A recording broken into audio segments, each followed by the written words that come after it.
हाय, मेरा नाम है तनाका मिनोरू और आप मेरी ही कहानी सुन रहे हैं। मेरी कहानी कुछ खास ना होती अगर मेरी लाइफ में ये डेथ कोड यानी रियुक ना आया होता। चलिए शुरुआत से शुरू करते हैं।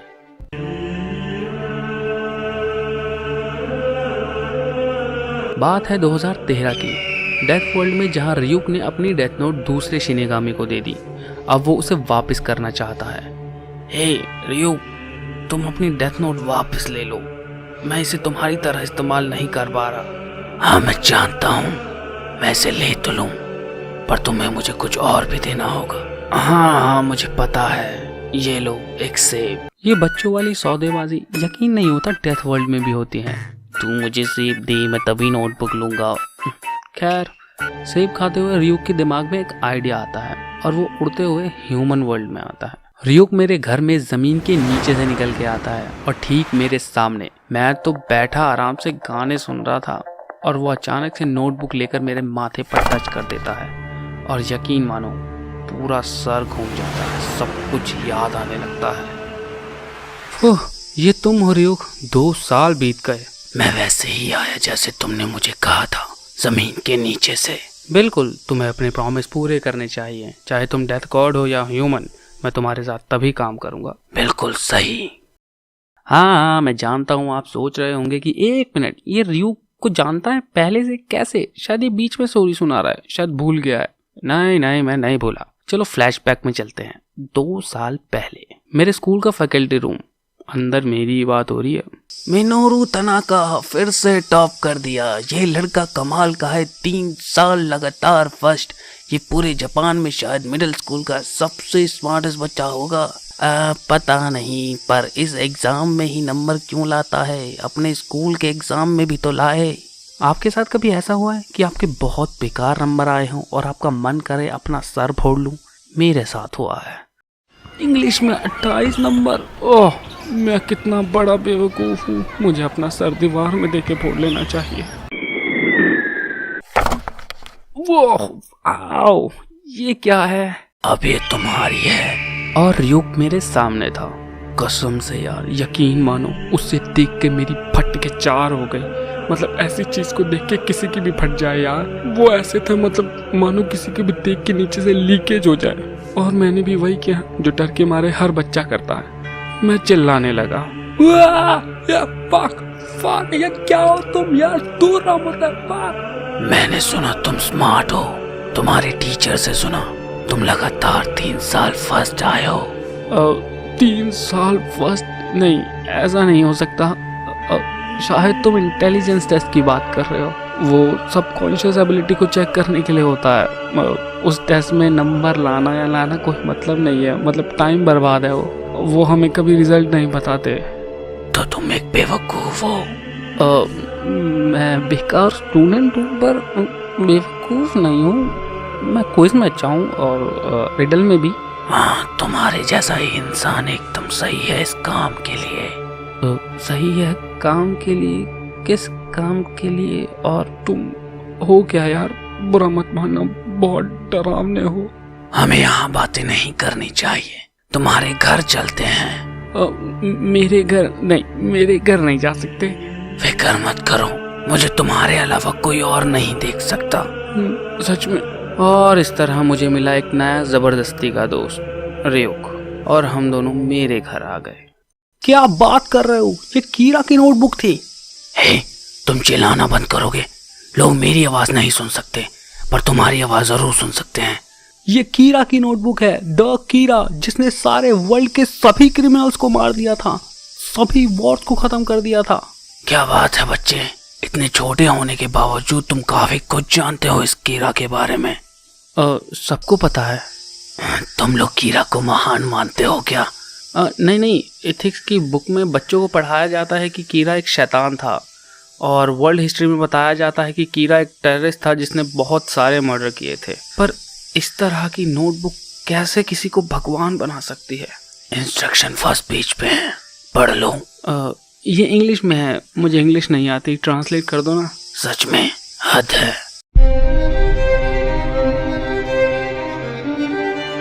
अब यार मेरे दिमाग के सारे फ्यूज उड़ गए थे। मतलब आज तक जिसके बारे में मैंने सिर्फ किताबों में पढ़ा था, आज वही नोटबुक मेरे पास थी और रूल्स पढ़कर तो कसम से मेरे दिमाग का खैर छोड़ो, शायद बच्चे भी मेरी कहानी सुन रहे होंगे। अब मेरे दिमाग में बहुत सारे सवाल थे जो मैं पूछने वाला था रियुक से।